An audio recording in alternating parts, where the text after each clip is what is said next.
안녕하세요. 대소문TV입니다. 오늘은 주식과 집값의 밀월 관계, 그리고 이것만 알아도 투자의 고수라는 이야기를 한번 해보려고 합니다. 첫 번째로는 돈의 흐름, 그리고 투자 수요에 대해서 이야기를 하고요. 두 번째는 정책과 과거 사례, 그리고 마지막으로 현재 부동산 시장에 대한 제 생각을 한번 이야기하는 시간을 가져보려고 합니다. 본 이야기 앞서서 먼저 영상을 클릭해 주셔서 너무 감사드리고요. 오늘 영상은 좀 끝까지 시청해 주셨으면 하는 바람이 있습니다. 혹시 뭐 좀 무슨 다른 일을 하신다면 라디오처럼 이렇게 옆에 놓고 들으셔도 저는 좋다고 생각을 하고 있습니다. 바로 본 얘기에 들어가서요. 금융시장은 수요가 많고 부동산 시장은 수요가 적다. 이거는 간단히 생각을 해보면 우리가 주식은 몇만 원 혹은 몇십만 원, 몇백만 원만 있어도 할 수가 있죠. 그렇기 때문에 수요자가 대단히 많습니다. 누구나 할 수가 있어요. 누구나 이 금융시장은 주식, 뭐 코인도 되겠죠. 이런 시장은 누구나 할 수 있습니다. 큰 금액이 없더라도 할 수 있기 때문이죠. 반면에 부동산 시장은 수요가 적다는 게 일단 부동산은 뭐 저렴한 것도 있지만 기본적으로 억이 넘어가고 뭐 비싼 건 수십억, 수백억까지도 가죠. 그렇기 때문에 부동산은 상대적으로 수요가 적게 됩니다. 하지만 중요한 사실은 부동산 시장은 표면적인 수요는 적지만 잠재 수요는 높습니다. 그게 무슨 뜻이냐면 지금 당장 내가 가진 돈이 적어서 당장 부동산 시장에 진입을 할 수는 없지만 내가 돈이 생긴다면 부동산 시장에 진입하고자 하는 욕구는 아주 많다는 거죠. 이걸 먼저 생각하시고요. 두 번째로 우리가 수익, 그러니까 돈이 생기면 무엇을 할 것인가에 대해서 한번 생각을 해보시면 우리가 돈을 벌었습니다. 일정 금액 이상이 벌게 되면 차를 바꿀 수도 있고 또 뭐 옷을 살 수도 있고 명품을 살 수도 있겠죠. 뭐 많죠. 아까 말씀드린 것처럼 차, 명품 뭐 많습니다. 쓸 수 있는 게. 그런데 궁극적으로 우리는 무엇 하고 싶은가를 생각해 보면 부동산, 집을 사고 싶어 하죠.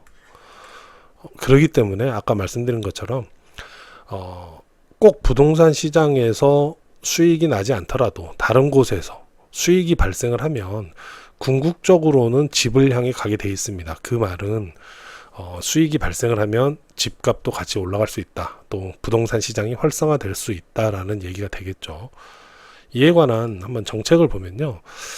최근에 정부에서 국내 주식 시장이 너무 저평가되어 있어서 밸류업이라고 해서 밸류업 가치를 올려보자. 그래서 밸류업 정책을 시행한다. 뭐 이런 얘기 했습니다. 그래서 뭐 배당 성향을 높이고 투자자들이 좀 선호할 수 있는 시장을 만들어 보겠다라는 그런 뭐 이야기를 했었죠. 근데 이 목적이 뭔가를 생각해 보시면 돼요.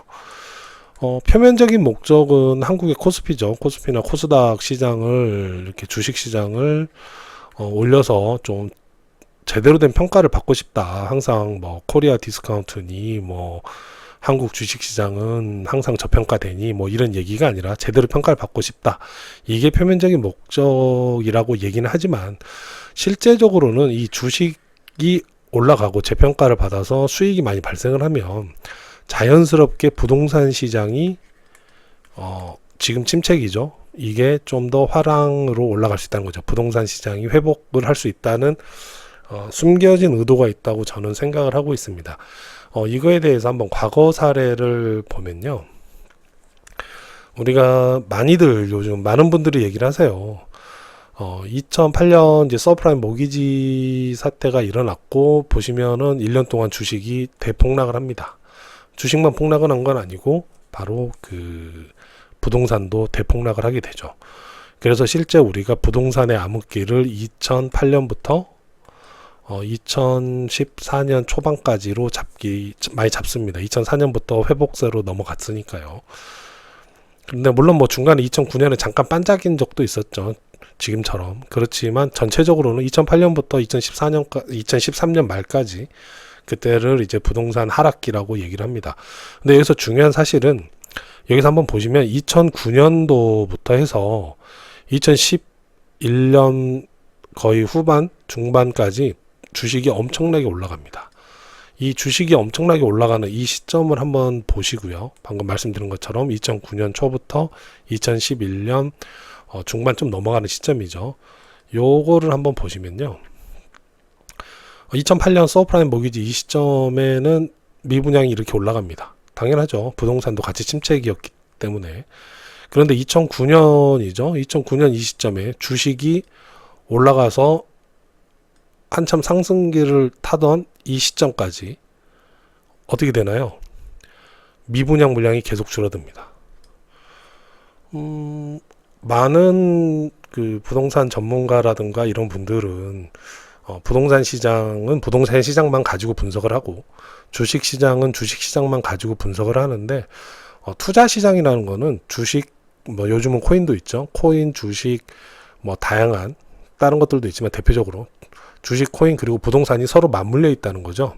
그리고 처음에 말씀드린 것처럼 주식은 쉽게 접근할 수 있고 누구나 할 수가 있습니다. 그렇기 때문에 주식 시장이 항상 빨라요. 주식은 또 하나가 매수 매도가 대단히 편합니다. 지금 장이 열려 있을 때 내가 바로 사고 싶으면 사고 팔면 팔 수 있는 거죠. 그렇기 때문에 시장에 즉각적으로 반응을 합니다. 안 좋으면 바로 떨어지고 좋으면 바로 올라가게 되죠. 자, 이런 주식 시장이 먼저 아까 위에 보여드린 것처럼 2009년부터 2011년 후반기까지 계속 상승을 하게 됩니다. 이 시점에 보시는 것처럼 미분양은 계속 줄어들게 되죠.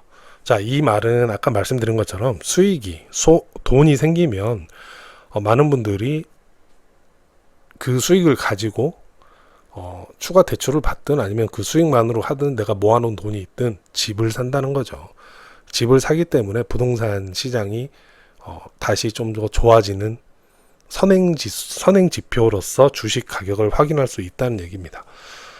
이거 미분양뿐만이 아니라 한번 보시면은 이게 경매 매각 물건이거든요.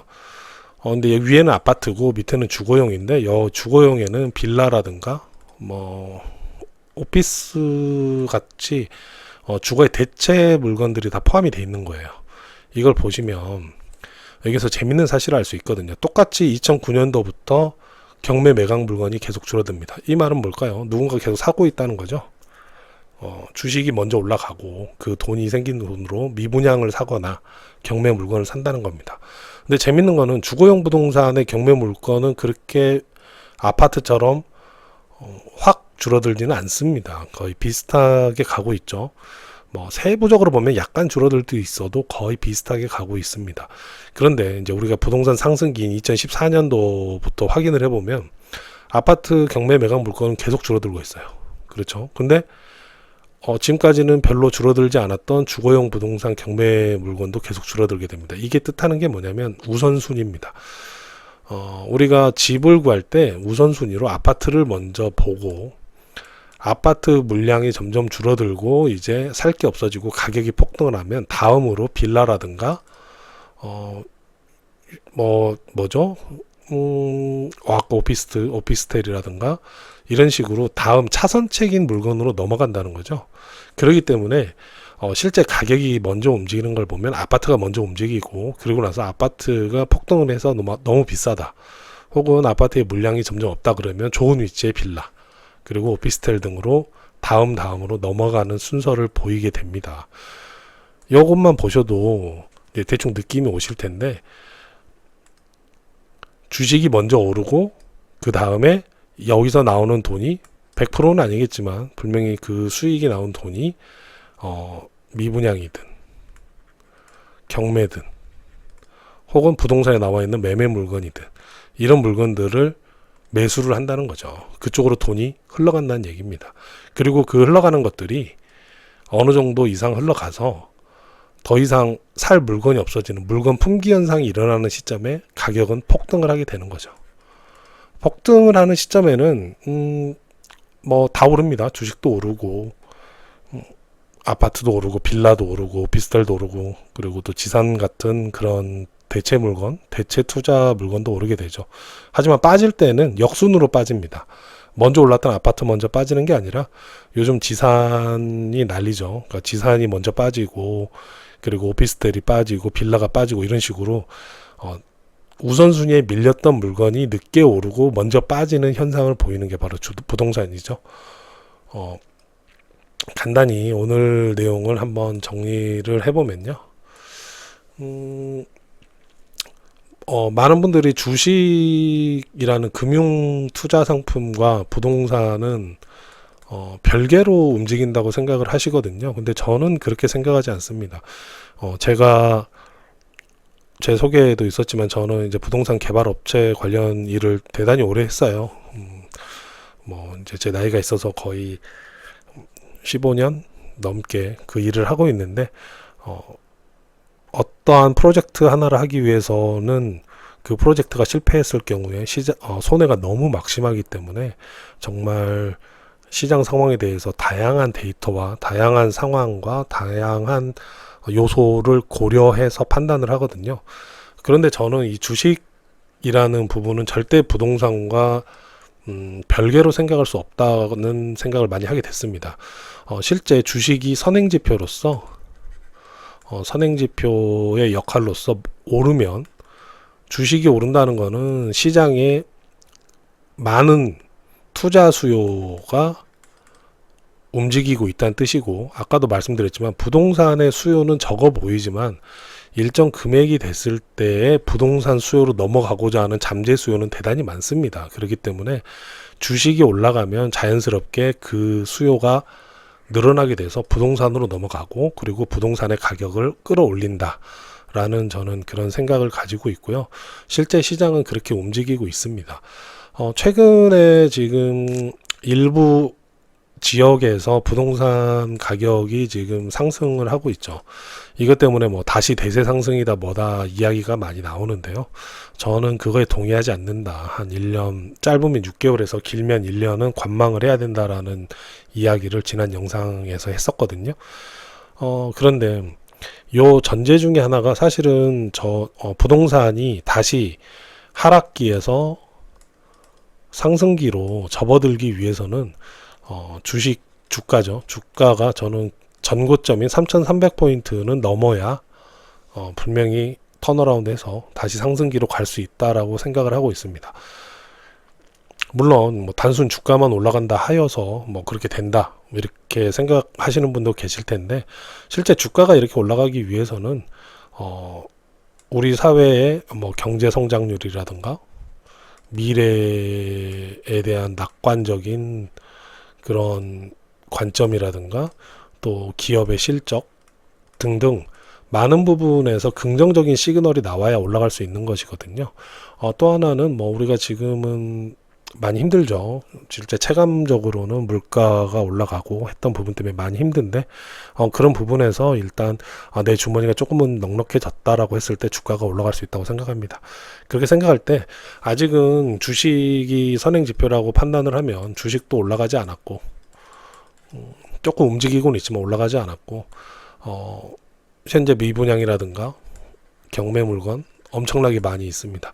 이런 것들을 다 고려해보면 현재 상승은 일시적일 거라고 저는 판단을 하고 있고요. 여러분들도 큰 시장, 돈의 흐름을 생각을 한다면 주식이 올라가는구나 라고 했을 때부터 좀 더 부동산 시장에 관심을 가지고, 그리고 내가 언제쯤 진입하면 좋을 것인가, 그거에 대해서 진지하게 고민을 하시면 좋을 것 같고요. 그리고 그 시점을 위해서 지금부터라도 미분양 물건이든 좋은 지역의 아파트 시세든 꾸준히 지속적으로 모니터링 하는 걸 추천드리겠습니다. 일단 오늘도 긴 이야기 들어주셔서 너무 감사하고요. 혹시 오늘 얘기가 좀 도움이 되셨다면 구독과 좋아요 한 번씩 부탁드리겠습니다. 감사합니다.